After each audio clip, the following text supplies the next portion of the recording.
सवाल है, सबसे बड़ा पुराण कौन सा है? तो स्कंद पुराण सबसे बड़ा पुराण है, ठीक है ना। ह्वेन-त्सांग के अनुसार भारत किसका देश है? क्षत्रियों का देश है कि ब्राह्मणों का देश है? तो ह्वेन-त्सांग के अनुसार भारत ब्राह्मणों का देश है, ठीक है ना। हुविस्क के मथुरा लेख से ज्ञात होता है कि श्रेणियां डैश का भी कार्य करती थी। जवाब है, हुविस्क के मथुरा लेख से ज्ञात होता है कि श्रेणियां बैंक का भी कार्य करती थी। रॉबर्ट ब्रूस फ्रूट थे एक, क्या थे? तो ये थे एक भूगर्भ वैज्ञानिक थे, ठीक है ना। अच्छा, जो इनाम गांव है, ठीक है, इनाम गांव है वो किस राज्य में स्थित है? तो इनाम गांव महाराष्ट्र में स्थित है। इनाम गांव जो है वो महाराष्ट्र में किस नदी के सहायक नदी के तट पर स्थित है? तो इनाम गांव महाराष्ट्र में है, भीमा नदी के सहायक नदी के तट पर स्थित है। अच्छा, तो भीमा नदी के किस सहायक नदी के तट पर स्थित है इनाम गांव? तो भीमा नदी के सहायक घोड़ नदी के तट पर स्थित है इनाम गांव, ठीक है ना। अब ये बताइए कि महाराष्ट्र में भीमा नदी के सहायक घोड़ नदी के तट पर स्थित है, वो कौन सा जगह है भाई? इनाम गांव है, ठीक है ना। ये जोरवे संस्कृति का यहाँ से वो मिला है सभ्यता। इनाम गांव जोरवे संस्कृति का है, ठीक है। दूसरा मंडल किस ऋषि का है? तो दूसरा मंडल मतलब ऋग्वेद का दूसरा मंडल किस ऋषि का है?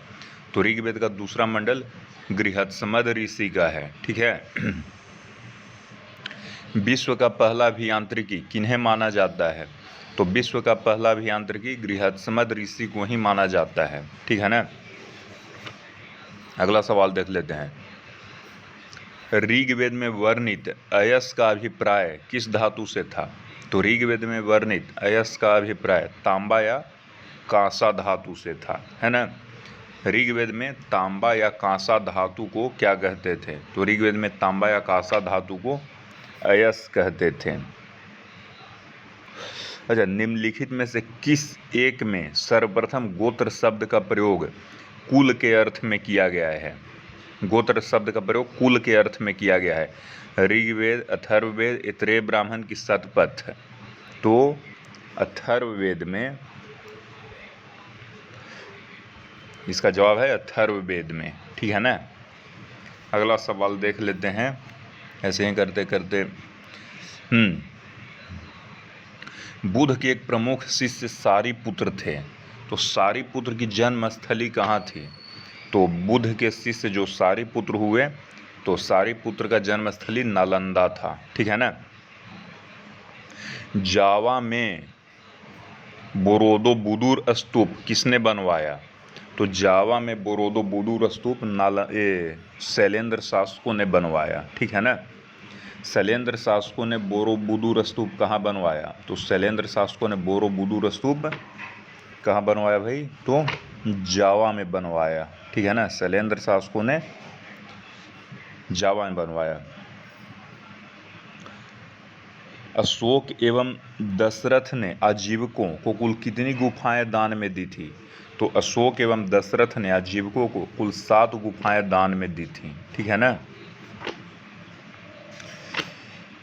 और ऐसे ही सवाल मिलते जाएगा, सबका जवाब देते जाएंगे। हाँ, समुद्रगुप्त का उद्देश्य संपूर्ण पृथ्वी को जीतना था, उस उद्देश्य को क्या कहते थे? तो समुद्रगुप्त का उद्देश्य धरणी बंध था, यानी कि संपूर्ण पृथ्वी को जीतना था, ठीक है ना। और आगे देख ले रहे हैं। अच्छा, हर्ष के बाद जिन शक्तियों का उदय हुआ वो किस श्रेणी में आते हैं? ब्राह्मण तो इसका जवाब है, हर्ष के बाद जिन शक्तियों का उदय हुआ वो राजपूत की श्रेणी में आते हैं, ठीक है। अब ये बताइए, दुर्ग मंदिर, ठीक है, जो दुर्ग मंदिर है एड़ी से चोटी तक वर्गाकार है कि आयताकार है? तो दुर्ग मंदिर है वो एड़ी से चोटी तक आयताकार है, ठीक है। अच्छा, अब ये बताइए प्रथम सर्वसत्ता संपन्न चोल शासक कौन था? तो प्रथम सर्वसत्ता संपन्न चोल शासक परांतक प्रथम था। ठीक है ना। अच्छा, अजंता के विहारों में गुफा संख्या डैश सबसे सुंदर है? तो अजंता के विहारों में गुफा संख्या 16 सबसे सुंदर है। ठीक है। ये बताइए कि जो कौटिल्य थे महिला के प्रवज्या या संन्यास के पक्ष में नहीं थे। कथन सही है कि गलत?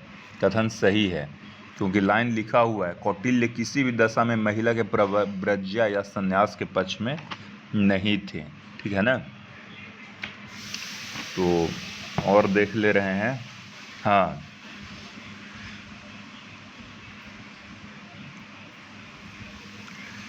शल्य चिकित्सा, यदि चरक काय चिकित्सा के प्रणेता थे तो वहीं गुप्त योगिन डैश शल्य चिकित्सा के प्रणेता थे। तो गुप्त योगिन सुश्रुत जो थे वो शल्य चिकित्सा के प्रणेता थे। ठीक है ना। बस।